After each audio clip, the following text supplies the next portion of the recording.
여호와께 드리되 그의 평생을 여호와께 드리나이다 하고 그가 거기서 여호와께 경배하니라. 아멘. 하나님 말씀입니다.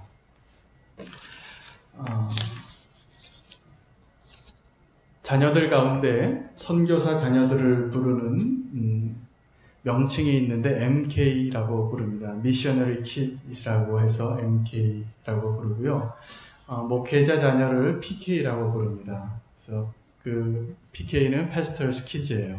그래서 오늘 이 자리에 MK도 있고 PK도 있습니다. 우리 자녀들도 있고 우리 전사님 가정의 자녀들도 그러한데 이 선교사 자녀나 이 목회자 자녀들은 좀 독특한 상황 가운데 자라는 것 같습니다. 우리 아이들도 그런 모습을 제가 계속 보고 왔기 때문에 오늘 사무엘서를 시작하면서 사무엘이 출생한 그 배경 가운데 오늘 저와 여러분이 사무엘을 이해하는 데 도움이 될 것 같아서 그 이야기를 좀 나누기를 원합니다. 선교사 자녀들은 두 가지 길 중에 하나를 택하게 되어 있습니다. 하나는 평범하게 선교사로 또 목회자로 부름받지 않은 부모의 자녀로 자랄 때는 그냥 건강하게 다 자기가 양육되어지는 그 과정을 다 밟고 자기가 원하는 대로 살 수 있는데 대부분 PK나 MK 같은 경우에는 자기가 결정한 것과 상관없는 상황 가운데 놓이게 됩니다. 예를 들면 부모가 선교사인데 그 자녀는 태어나서 보니까 한국이 아니라 한국 사람인데 한국이 아니라 저 아프리카에 있는 거예요. 저 터키에 있는 거예요. 저기 중동에 있는 거예요. 저 밀림에 있고. 그럼 그 아이들은 거기서 자랄 때 그 환경에 적응해야 합니다. 그리고 그것이 당연하게 자기가 겪어야 되는 줄 알고 나중에 사춘기를 지나고 자기의 인생을 결정해야 하는 상황이 됐을 때 둘 중에 하나를 한 번은 꼭 경험을 하는 것 같아요. 하나는 다른 아이들보다 더 적응을 잘하는 겁니다. 그 어려운 환경 속에 아니면 또 타문화 속에서 경험을 해봤기 때문에 적응력이 탁월하고 사람이나 환경에 대한 이해가 아주 더 자기가 그렇게 결정해서가 아니라 그런 환경에 놓였기 때문에 그런 유익이 있는 모습을 보게 되고요. 또 하나는 방황을 하게 됩니다. 왜 나는 내 마음대로 살지 못해? 내 인생은 나의 것이 아니라 아버지 것이었던 것 같아. 이런 생각을 하게 되는 거죠. 아버지가 헌신했으면 헌신했지 왜 내가 선교사야? 이런 생각을 누구나 한 번은 하게 됩니다. 목회자 자녀도 마찬가지입니다. 이 자리에서도 다른 성도님들과 다르게 목회자 자녀들은 좀 어렵습니다. 혹시 내가 실수하면 아버지 목회에 내가 걸림돌이 되지 않을까? 그래서 나는 말 잘 듣는 모범생이 되어야 한다는 생각을 아마 우리 자녀도 가지고 있을 것 같아요. 모범생인지 모르겠지만 그런 생각을 가지고 있을 겁니다.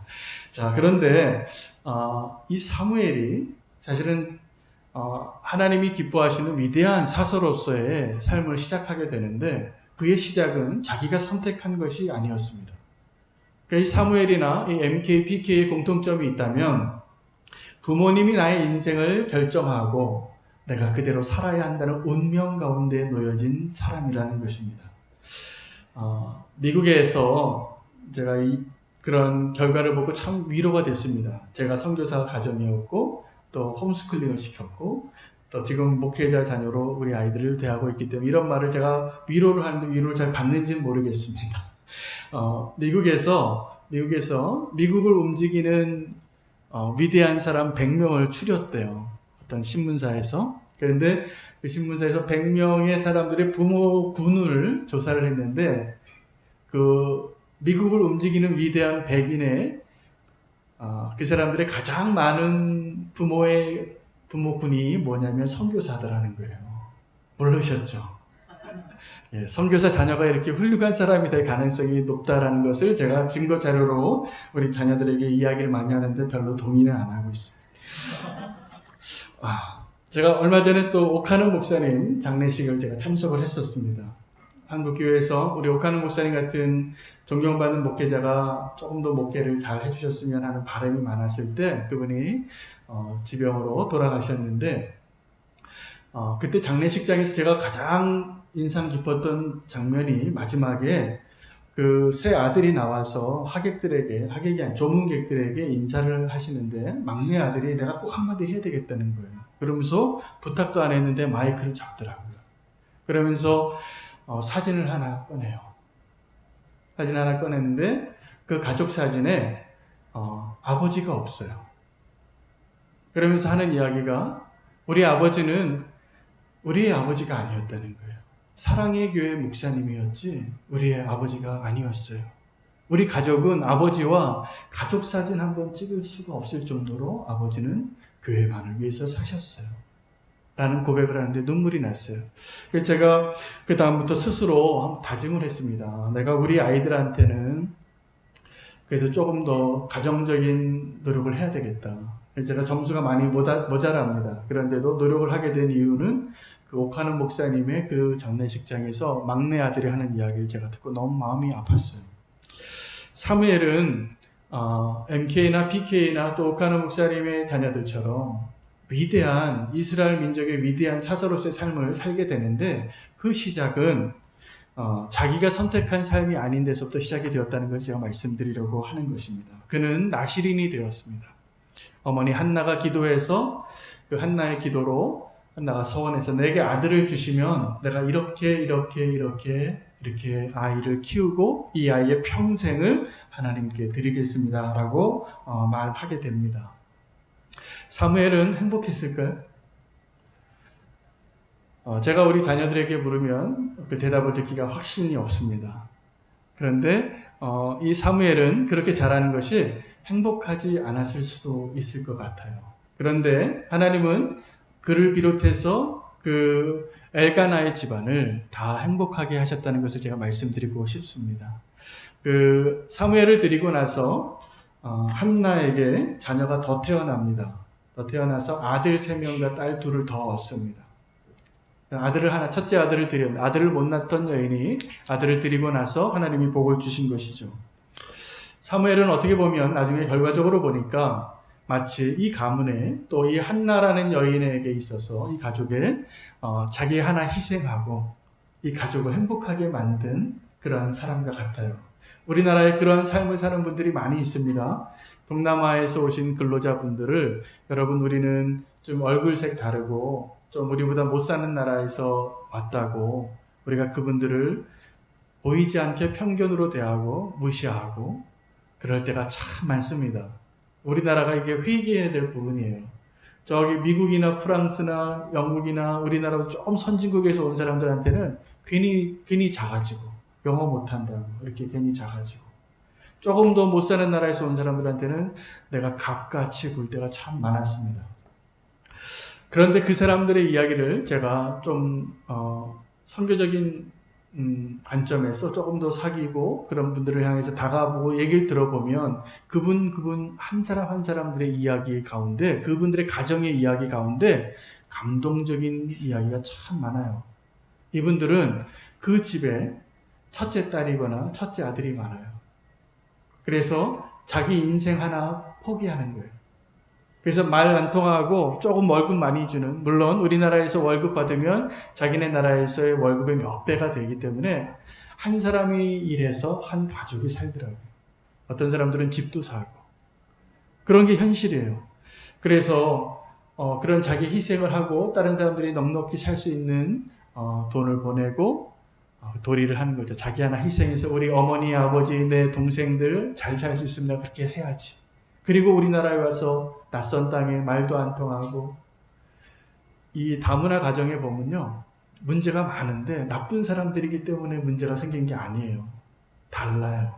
근데 다른 걸 잘 몰라요.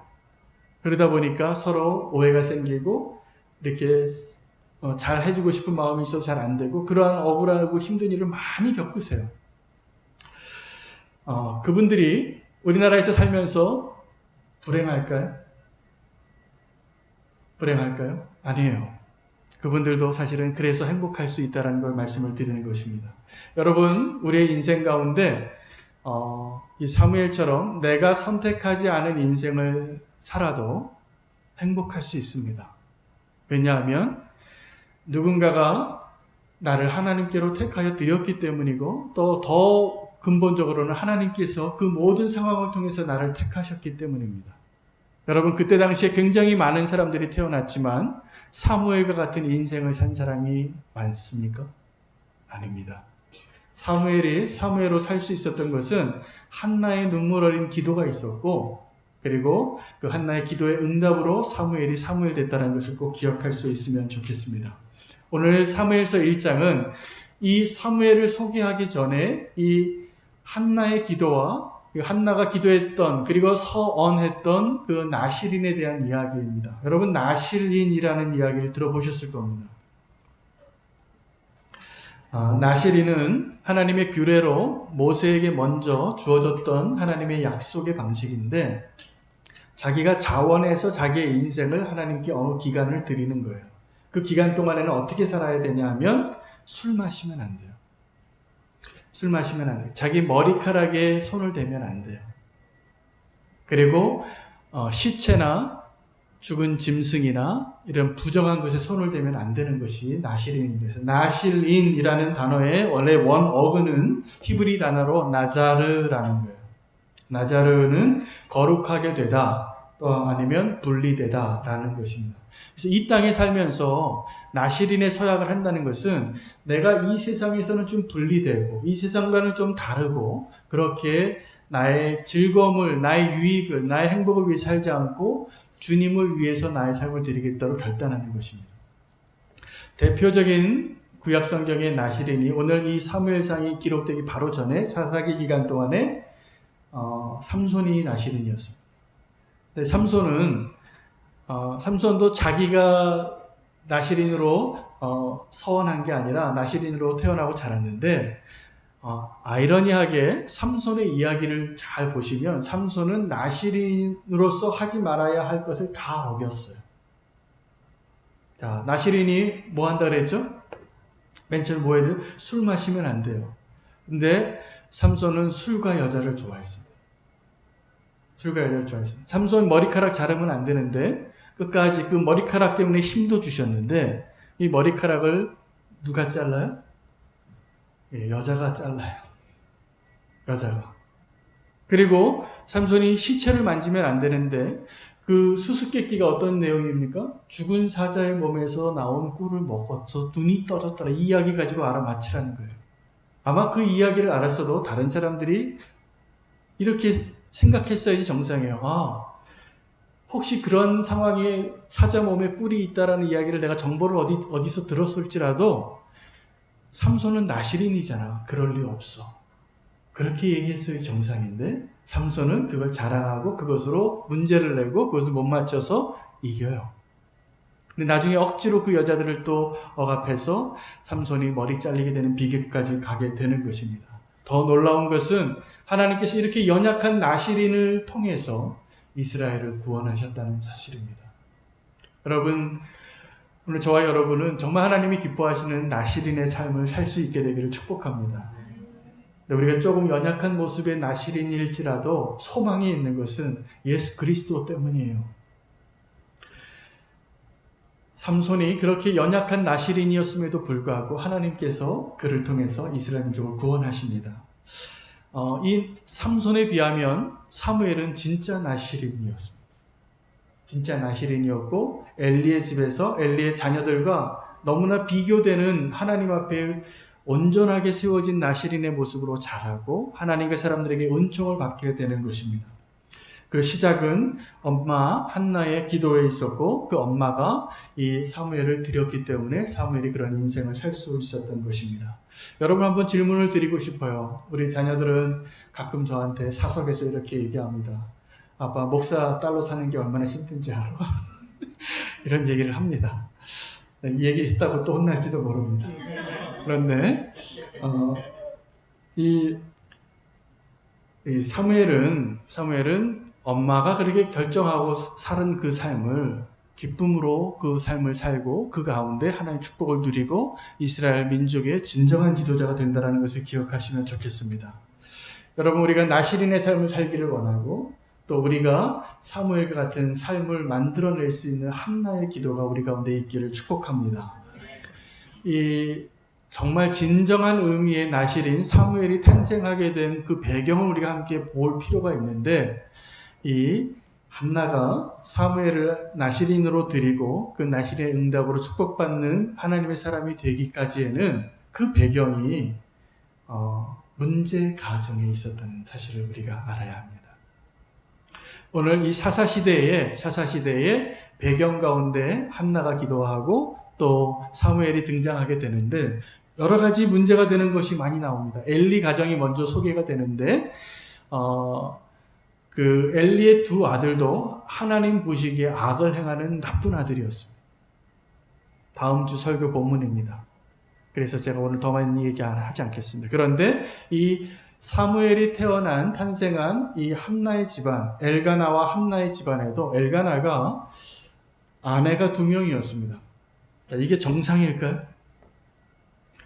한 가정에 아내가 2명인 것은 정상이 아닙니다. 이스라엘 백성의 하나님의 율법에 이것을 금하고 있는 내용이에요, 사실은. 여자가 부정한 일을 행했을 때만 이혼 증서를 써주라고 했는데 지금 엘가나는 다른 이유로 지금 부인이 2명이 됐는데 예측할 수 있는 이유 하나는 엘가나가 사랑하는 아내 한나가 있는데 한나가 아이를 낳지 못하게 된 겁니다. 그래서 아이를 낳고자 하는 그 열망 때문에 또 다른 부인을 하나 얻었을 가능성이 아주 높습니다. 그 이름이 분인나인데 여러분 한나와 엘가나를 좀 이해해 주실 필요가 있습니다. 지금 우리가 살고 있는 사회에서 아이를 낳지 못하는 여자가 있다고 해서 두 번째 여자를 얻는 것은 용납될 수 없는 이유입니다. 그런데 한 세대 전만 해도 그런 일이 이 땅에도 있었어요. 이 땅에도 본처가 아기를 못 낳으면 후처를 두는 게 조선시대의 가치관이고 그런 일들이 있었잖아요. 자, 그런데 이 하나님의 저주를 받았다는 증거예요. 여자가 시집 갔는데 아기를 못 낳으면. 그래서 한나가 어떻게 했습니까? 원통했어요. 그런데 그 남편이 동의했는지 모르겠지만 이 가문의 대를 잇게 하려고 또 한 명의 부인을 얻은 겁니다. 분인나라는 부인을. 그래서 보니까 분인나가 또 애를 낳았어요. 그럼 상황이 어떻게 될까요? 네. 저주받은 여인이 더 분통나는 여인으로 바뀌는 겁니다. 그래서 이 남편이 그 아내를, 한나를 위로하면서 이렇게 얘기합니다. 여보, 내가 10 아들보다 당신에게 낫지 아니하냐. 그리고 제사를 드리러 하나님께 나아갈 때는 이 한나에게 갑절의 제물을 줬다라고 기록하고 있어요. 그러면 엘가나가 한나를 사랑했을까요? 분인나를 사랑했을까요? 네, 한나를 사랑했습니다. 증거가 여러 개가 있어요. 두 부인이 있었지만 마치 야곱이 라헬을 사랑하고 레아를 사랑하지 않은 것처럼 이 엘가나도 분명히 한나를 더 사랑했다라는 사실이죠. 그런데 한나가 행복했을까요? 여러분, 한나가 행복했을까요? 네, 행복하지 않았습니다. 행복하지 않아서 눈물로 기도하게 된 것이죠. 우리는 행복에 대한 정의도 다시 내릴 필요가 있습니다. 우리는 어떤 것을 행복이라 생각하냐면 내가 쓸 만큼 돈이 있고 내가 원하는 것을 취할 수 있고 내가 원하는 대로 모든 것이 다 되어지면 행복할 것 같다라고 착각을 합니다. 그런데 그런 날은 일단 오지 않습니다. 내가 원하는 대로 다 할 수 있는 날은 오지 않고 그렇게 되어진다고 해도 행복하지 않을 거라고 제가 감히 말씀드릴 수 있어요. 그걸로 얻을 수 있는 게 행복이 아니에요. 정말 행복한 것은 사실은 우리가 하나님의 은혜 안에서 보게 되면 내 마음대로 되지 않았을 때가 행복한 때예요. 우리는 그게 싫어서 내 마음대로 좀 되는 게 행복하다고 생각하고 살아가는데 정말 행복한 때는 언제냐면 내가 내 마음대로 하지 못했을 때가 행복한 거예요. 안전하고 그때 하나님 기뻐하시는 모습으로 도리어 보호받고 있을 때일 가능성이 아주 높습니다. 한나는 그때를 지나고 있었는데 그때에 원통함과 분노를 갖고 있었다라고 말해요. 어떻게 말하냐 하면 이 여인이 저는 한나가 참 위대한 여인이라고 믿습니다. 왜냐하면 그렇게 막 화가 날 때 그 믿음의 조상이었던 아브라함의 첫 번째 부인은 그렇게 하지 않았거든요. 사례는 어떻게 했습니까?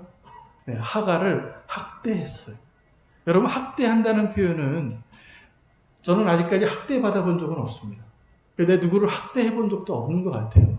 내가 좀 잘못한 일은 많이 있겠지만 누구를 막 학대하는 정도까지 미워한 적이 있을까? 그러진 않은 것 같은데 한번 물어봐야 될 것 같습니다. 자, 그런데 여러분, 학대한다는 것은 어떤 거냐면 내가 어떤 사람에 대해서 미워하는데 그 감정이 선을 넘어가는 거예요. 그래서 정말 그 악함이 나를 주관하는 거예요. 이전에 내가 아니에요. 이전에 착한 한윤호가 아니에요. 악마 같은 한윤호가 되는 거예요. 그럴 때 나의 모습을 보고 학대한다 그래요. 그리고 학대 받을 때도 있어요. 여러분 요새 갑질하는 어떤 사람들 기사에 많이 나오는 것처럼 여러분 근데 그 믿음의 만군의 어머니 믿음의 조상 아브라함의 아내 사레가 학대했다라는 기록을 하고 있는 거예요. 이걸 기억해야 됩니다. 우리도 사라가 될 수 있습니다. 사라가 될 수 있습니다. 학대할 수 있어요. 그런데 한나는 이 동일한 가정 상황에 문제가 있는 가정에 두 명의 부인이 한 남편을 두고 아이를 놓고 갈등하는 이 상황에서 사라와 같이 결정하지 않고 기도의 자리로 나아갔다는 사실을 주목하셔야 합니다. 그래서 기도합니다. 엘리의 집에 가서 기도하는데 오랫동안 기도했다라고 기록하고 있어요. 원통한 마음 때문에. 여러분 화가 나면 어떻게 되냐면 누군가에게 학대하고 누군가에게 분노하고 누구에게 원수를 갚지 말고 하나님 앞에 무릎을 꿇으셔야 합니다. 그리고 한나같이 기도하세요. 한나가 어떻게 기도했냐면 오래 기도했는데 말로 오물오물오물 눈물 흘리면서 주님 저 분이 날 죽여주세요 막 이렇게 기도했을지도 몰라요. 분이 나에게 이런 말을 했어요. 분이 나에게 이런 하나님께 쏟아놓는 거예요. 자, 그런데 이렇게 오랫동안 원통해서 기도하고 있는 한나의 모습을 보고 그 제사장, 당시의 제사장이었던 엘리는 뭐라고 얘기했냐면 이 여인을 툭툭 치면서 이제 술 먹고 여기 오지 말아라 이렇게 얘기합니다. 여러분 이것이 지금 그때 당시에 가장 영적으로 깨어 있어야 할 사람의 영적인 수준이었어요. 저도 두렵더라고요. 제가 성도님들을 이해하고 기도할 때 지금 어떤 아픔과 어떤 고통을 가지고 와서 기도하는데 내가 혹시 그 성도님들한테 가서 술 좀 그만 마시세요 라고 말하는 미련하고 어리석은 목회자가 되지 않기를 위해서 기도하게 됐어요. 이 말씀, 이 부분을 보면서 그렇구나. 그런 엘리가 될 수 있겠구나. 성도들은 지금 이런 아픔이 있는데 그것을 모르고 지금 이런 원통함 가지고 하나님께 기도하고 있는데 술 마시지 말라라고 말하는 목사가 되지 않도록 저를 위해서 좀 불쌍히 여기고 기도해 주시기 바랍니다. 그 엘리는 제가 보기에 깨어있지 못한 지도자였어요. 그 사람들의 아픔을 함께 이해하지 못하고 한나의 위대함은 무엇이냐면 하나님이 그 한나에게 주신 축복이라고 생각이 되어지는데 지금 이 남편 하나를 두고 여인이 서로 경쟁해서 마음에 분노가 일어나고 있는 이 상황 가운데 분인나보다 하나님을 바라본 거예요. 내 원수보다 하나님을 바라보는 결단을 하는 것이 기도의 자리인 것을 기억하십시오. 그 은혜를 꼭 놓치지 않기를 바랍니다. 우리가 이제 우리는 교회로 출범을 새롭게 하나님 허락하셔서 시작하고 나서 새벽 기도를 제가 원점에 장소가 없어서 못하고 이제 장소가 허락되었음에도 불구하고 이 컬럼을 좀 보내면서 하나님의 인도를 받는데 저는 내일을 기대해요. 우리 교회 새벽 기도가 다시 시작되어져서. 여러분 피곤하시고 바쁘시더라도 꼭 그 기도의 자리에 나오시기를 축복합니다. 그곳에서 한나처럼 기도하셔야 돼요. 하나님 앞에 나의 마음을 다 쏟아내고 그 기도를 통해서 위대한 한나가 그 기도의 자리에서 되었다는 것을 아시기 바랍니다. 한나는 그때 분인나의 그 가시 박힌 말들을 생각하지 않고 그 분인나가 나를 모욕하는 그 얼굴 표정을 생각하지 않고 무언가 잘못되어지고 있는 이 가정의 문제를 생각한 것이 아니라 하나님을 보았던 것입니다. 여러분 이 기도의 자리에 이 기도가 왜 소중하냐 하면 그래야 믿음의 승리를 할 수 있기 때문입니다.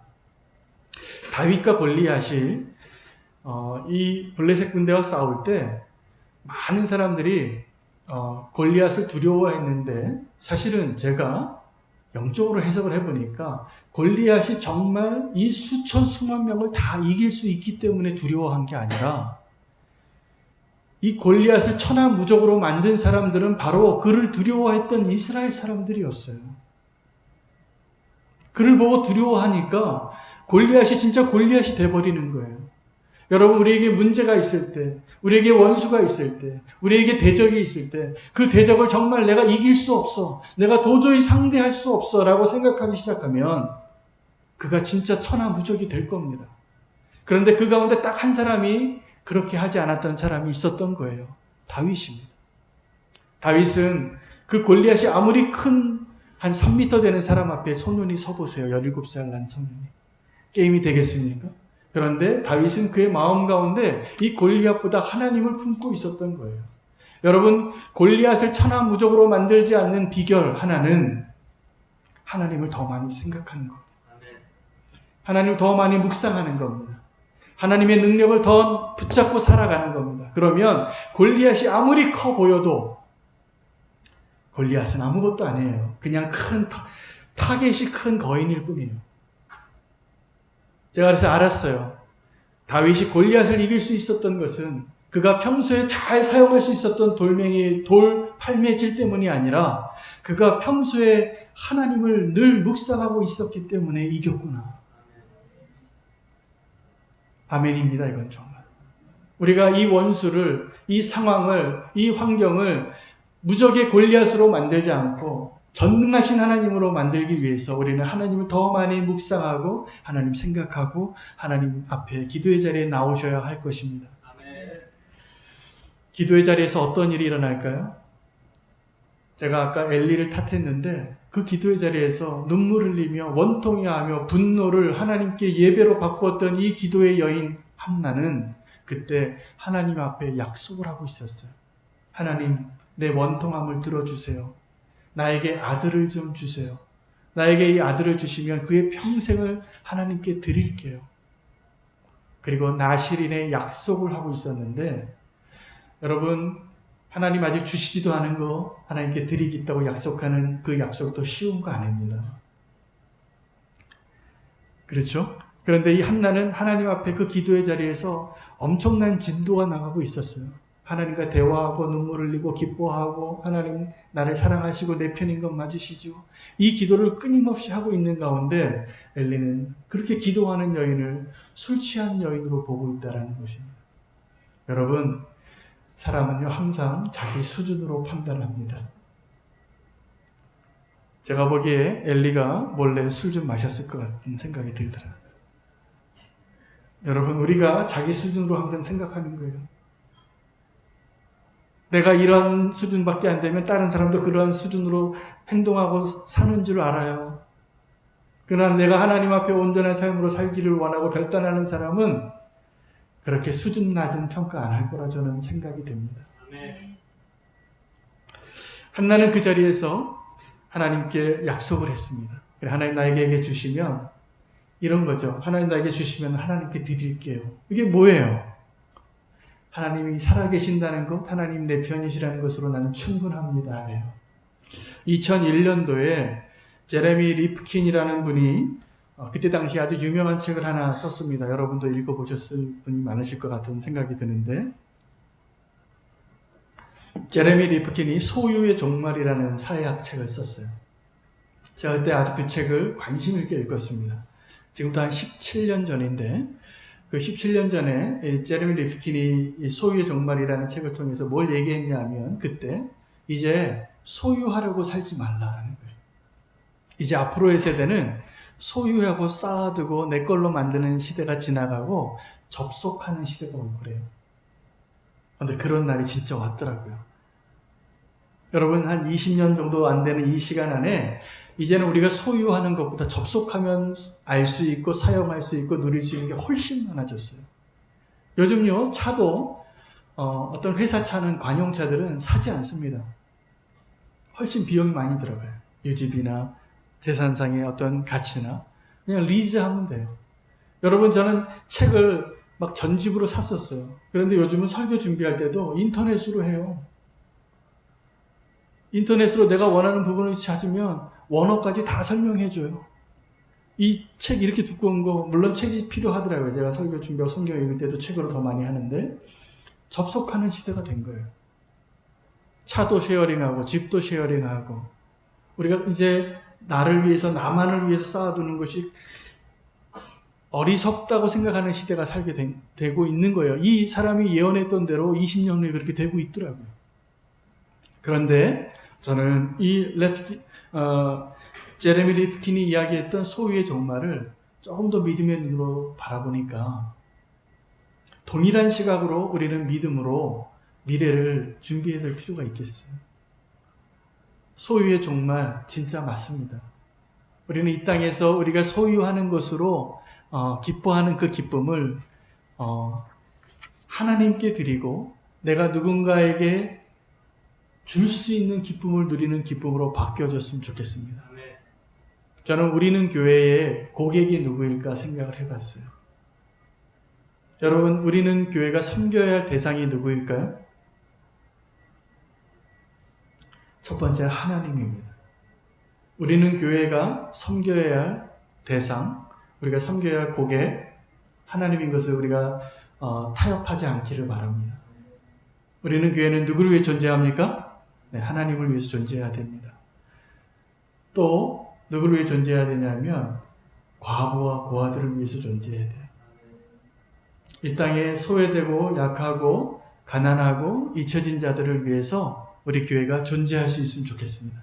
우리 교회가 이제 조금 더 자리가 잡혀가고 이제 우리 교회 시작한 지 2달 반밖에 안 됐는데 2년 반만 돼도 저는 충분히 여력이 생길 거라 믿어요. 그러면 우리는 교회는 우리가 섬겨야 할 고객과 우리가 섬겨야 할 대상이 정말 하나님의 마음으로 소외되어지고 잊혀지고 사람들이 기억하지 않는 투명인간 같은 사람들을 찾아가서 도와주는 교회가 되기를 원합니다. 또 하나의 우리가 섬겨야 할 대상이 있는데 그것은 땅끝에 있는 사람이에요. 그 사람들이 보이지 않아요.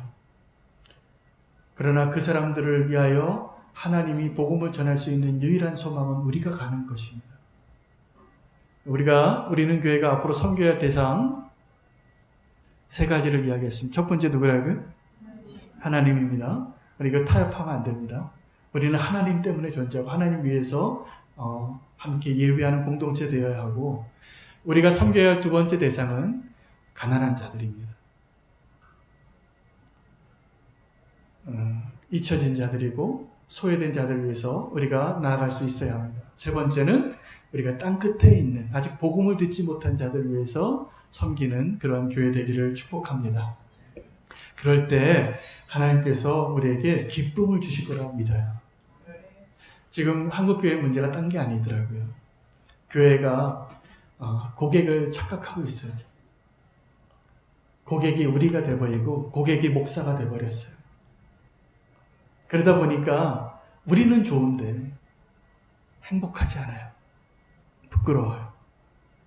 여러분, 우리는 교회는 이제 우리가 세상을 향하여 하나님을 향하여 땅끝을 향하여 정말 그 기쁨으로 충만한 교회가 될 수 있으면 좋겠습니다. 진정한 기쁨은 내가 드러나지 않을 때 기뻐하는 것이 진짜 기쁨인 것을 기억하시기 바랍니다. 한나는 그 하나님 앞에 구했어요. 나에게 달라고. 그런데 그 자리에서 뭐라고 고백했냐면 내가 하나님께 드리겠다라고 약속을 해요. 약속이 귀하지 않습니까? 오늘 이 예배를 마치고 이 말씀을 들으시고 돌아가는 한 분 한 분 모두가 하나님께 한나의 서원을 하고 돌아가실 수 있기를 축복합니다. 저는 이게 축복이라고 믿습니다. 우리가 하나님께 약속하는 것이 나시린의 서약인데 나의 삶을 들여서 우리가 사람들끼리 약속할 때도 이렇게 약속하거든요. 내가 이것을 지키겠다. 근데 그 약속을 지킬 때 우리는 이런 마음으로 약속을 합니다. 당신도 약속을 지키고 나도 약속을 지켜서 이 약속이 지켜지면 나에게 유익이 있다라고 믿는 거죠. 그렇죠? 그래서 우리가 약속하는 이유는 대부분 약속을 지켜야 되는 이유는 내가 손해보지 않기 위해서입니다. 그런데 한나는 이 엘리가 술 취한 여인으로 보이는 그 기도의 자리에서 하나님의 깊은 마음을 깨닫고 하나님이 원하시는 자리에서 하나님이 원하시는 약속을 하고 지켰습니다. 오늘 저와 여러분이 그 은혜가 있기를 원하는데 우리가 약속을 지키는 것은 나를 위한 것으로가 아니라 하나님을 위하여서 내가 그 약속을 지키는 게 나실인의 서약이거든요. 나의 기쁨과 나의 쾌락과 나의 편리함을 포기하고 하나님을 위해 살겠습니다. 마치 이것은 나를 버리고 하나님을 위하여 하는 것 같은데 여러분, 이것이 축복입니다. 여러분, 우리가 온전히 하나님을 위하여 나의 것을 기쁨으로 드릴 수 있을 때, 여러분, 하나님이 오늘 이 예배에서 우리에게 무엇을 원하시겠어요? 하나님, 우리의 돈이 좀 필요할까요? 하나님, 우리에게 좀 일꾼이 좀 필요할까요? 하나님은요, 우리랑 일하시느라고 너무 피곤하신 분이에요. 하나님 마음대로 혼자 하실 수 있으면 말씀 한마디로 다 끝나요. 빛이 있으라 그러면 빛이 있고, 땅이 있으라 그러면 땅이 있고, 하늘이 있으라 그러면 하늘이 있게 되어지는 게 하나님의 능력인데, 하나님은 이 한 사람의 마음을 얻기 위해서도 마음대로 못하시는 자기 스스로를 결박하시고 우리와 함께 일하실 수밖에 없는 약속 가운데 스스로를 제한하셨어요. 우리는 하나님의 그 약속을 지키는 자로 살면 놀라운 축복이 임할 겁니다. 생각을 해봤더니 한나가 자기가 기도했던 그 기도가 이렇게 위대한 아들 사무엘을 탄생하게 할 줄은 몰랐을 것 같아요. 그러나 이 한나는 하나님 앞에 드리기로 했던 그 약속을 지키고 그 아들을 한 3년 정도 되어질 것 같아요. 젖되기까지는 품었어요. 그리고 하나님께 드렸는데 하나님께 드린 그 드림 때문에 그 아들도 축복받고 이 한나도 축복받고 이스라엘이 복을 받습니다. 여러분, 아브라함이 가장 드리기 어려워했던 이삭을 드릴 때 그 모리아산에 언제 갔냐 하면 하나님께서 말씀하신 그날 다음날 이른 새벽에 모리아산으로 향했습니다. 우리 오늘 이 예배를 통해서 믿음으로 하나님께 드릴 수 있는 한나의 기도가 다시 한번 회복되어지고 하나님께 약속을 지키는 믿음의 사람으로 주님 앞에 서기를 축복합니다. 기도하겠습니다. 하나님, 감사합니다. 우리 가운데 문제가 있고 연약함이 있지만 하나님께서는 우리의 기도를 통하여 원수를 바라보기보다는 하나님을 바라보게 하시고 하나님께 내 마음과 내 삶을 드리기로 결단하는 한나의 기도가 우리의 것이 되기를 원하시는 것을 알게 되었습니다.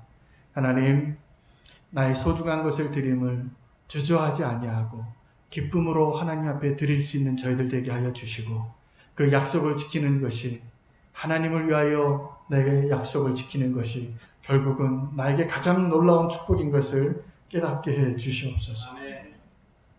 우리의 기도를 통하여 우리의 약속을 지키는 것을 통하여 우리 가운데 더 많은 사무엘이 탄생되어지게 해 주시옵소서. 나를 드리겠습니다. 기쁨으로 드리길 원하고 내 아들을 기쁨으로 드리겠습니다. 주님 받아 주시옵소서. 예수 그리스도 이름으로 기도합니다.